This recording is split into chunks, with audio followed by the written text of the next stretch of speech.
पानी के बुलबुले, आहा, देखने में कितने सुंदर, समेट कर रख लेने का मन करता है। उनकी पूर्णता देखिए, कितना परफेक्ट है, लेकिन है उतना ही क्षणिक। इससे पहले कि छूने को हाथ बढ़ाएं, फूट कर बिखर जाते हैं। ठीक उसी प्रकार क्षणभंगुर होता है मानव का जीवन। उसका यौवन, उसका सौंदर्य, उसकी ताकत, कुछ भी तो स्थायी नहीं, सब नश्वर है। मानव को उसके जीवन की क्षणभंगुरता की याद दिलाते हैं कबीर इस बुलबुले का उदाहरण देकर। पानी केरा बुदबुदा अस मानुस की जात, देखत ही छिप जाएगी ज्यों तारा प्रभात। देखिए, इन दो पंक्तियों में कितना जीवन दर्शन भरा हुआ है। यही तो कबीर को कबीर बनाती है। जीवन के अनेक पहलुओं पर विचार करने के लिए प्रेरित करती हैं उनके दोहे। यहाँ इस दोहे में देखिए, जीवन को पानी के बुलबुले के समान और टिमटिमाते सुंदर नक्षत्रों के समान उपमित किया है। दोनों सुंदर हैं पर नश्वर हैं। तारों से भरी रात कितनी मनमोहक होती है, पर रहता कितनी देर है। सूर्योदय होते ही सब विलीन हो जाते हैं। तो दोहे का भाव इस प्रकार भी लिया जा सकता है कि चमकीले और आकर्षक पदार्थ स्थायी नहीं होते, अतः हमारा उनमें मन लगाना व्यर्थ है।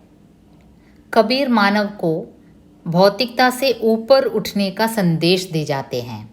भौतिकता यानी आप समझते हैं ना, मेटीरियलिस्टिक वर्ल्ड। एक तो होता है आध्यात्मिकता, स्पिरिचुअलिटी, और उसका ठीक ऑपोजिट होता है भौतिकता, जैसे धन दौलत है, मकान है, मोटर गाड़ियाँ हैं, आभूषण हैं, वगैरह वगैरह। अब ध्यान देने की बात यह है कि जीवन पानी का बुलबुला और सुंदर तारों के समान अस्थिर अवश्य है, पर इसका मतलब यह कदापि नहीं कि जीवन को नश्वर मानकर आदमी कर्म न कर हाथ पर हाथ धरे बैठे रहे, वैरागी बनकर बैठ जाए।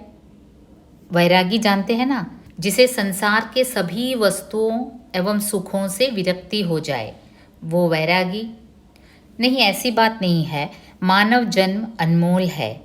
हमारे करने योग्य जो कुछ कर्म है इस जीवन में करते जाना चाहिए, सिलसिला जारी रहे। बस इतना ध्यान रखें कि मानव जन्म नश्वर है, लेकिन दुर्लभ भी है। उसका उचित उपयोग करना चाहिए। पानी के बुलबुले के समान जीवन की नश्वरता का ख्याल रखते हुए ही कर्म करते जाना चाहिए, और तारों के समान विलीन होना ही है।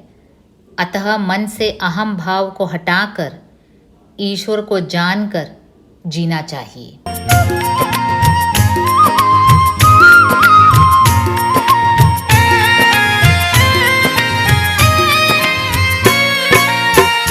पानी केरा बुदबुदा असमानस की जात, पानी केरा बुदबुदा असमानस की जात, देखत ही छुप जाएगा ज्यों सारा प्रभात।